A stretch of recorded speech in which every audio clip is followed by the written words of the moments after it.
Hello दोस्तों, welcome back to learn with NR. मैं हूं आपका दोस्त और मेंटोर नमन रुनवाल उफ एनआर सर।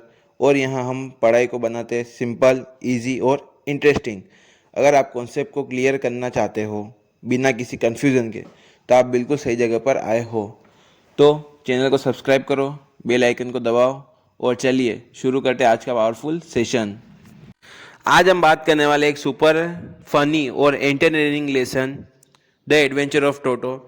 ये स्टोरी में एक मिस्फियस मंकी के एडवेंचर को दिखाती है जो इतना नोटी है कि पूरी फैमिली की लाइफ अपसाइड डाउन कर देता है।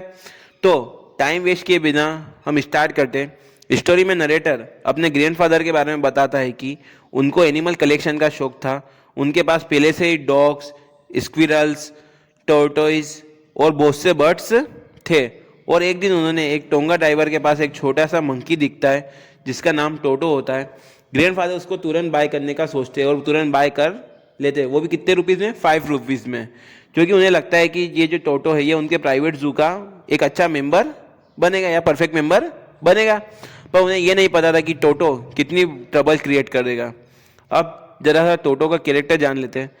टोटो का कैरेक्टर में क्या है? Bright sparking eyes. Sparkling eyes मतलब होता है चमकदार आंखें। पियरली वाइट टीथ। पियरली वाइट टीथ मतलब सफेद चमकदार दांत। एक लॉन्ग टेल जो उसके कभी कभी थर्ड हैंड का काम भी करती थी। उसकी स्माइल तो क्यूट थी, बट जो उसका बिहेवियर था बिल्कुल ही डिस्ट्रक्टिव था। वो वॉलपेपर फाड़ देता था, क्लोथ्स टीयर कर देता था, मतलब चीर फाड़ कर देता था, प्लेटें तोड़ देता था। इसलिए उसकी पूरी फैमिली उसे सीक्रेटली रखती थी, क्योंकि अगर ग्रैंड मदर को पता चल जाता कि टोटो नाम का बंदर यहाँ पे है, नहीं ऐसी उधम मचा रहा है, तो प्रॉब्लम हो जाती। अब एक दिन ग्रैंडफादर को जाना था देहरादून। अब टोटो को घर पे तो छोड़ नहीं सकते थे, तो उन्होंने टोटो को ब्लैक कैनवास बैग में अपने साथ हाइड करके ले जाने का सोचा। बट टोटो भाई साहब तो टोटो निकले। वो बैग से बाहर आकर पैसेंजरों को डराने लगे। तब टीसी उसे डॉग समझकर फाइन चार्ज करता है। लेकिन ग्रैंडफादर आर्ग्यू करते कि ये डॉग नहीं, एक मंकी है। पर लास्ट में उनको पैसे देने ही पड़ते। ये स्टोरी का सबसे फनी सीन था, ठीक है। घर में भी टोटो बहुत ज़्यादा ही केओस मचाता है। केओस का मतलब होता है प्रॉब्लम मचाना या फिर बहुत ज़्यादा ही मस्तियाँ करना या खतरनाक, आप समझ रहे हो ना, एकदम खतरनाक बैंड बजाना है घर वालों की। क्या करता है? किचन में जाके फूड स्पॉइल करना, बाथरूम में ऐसे नहाना जैसे कोई इंसान हो, मतलब गर्म पानी करवा के नहाना, गर्म पानी में नहाना। और फिर वो केटल में घुस जाता था जो डेंजरस हो सकता था।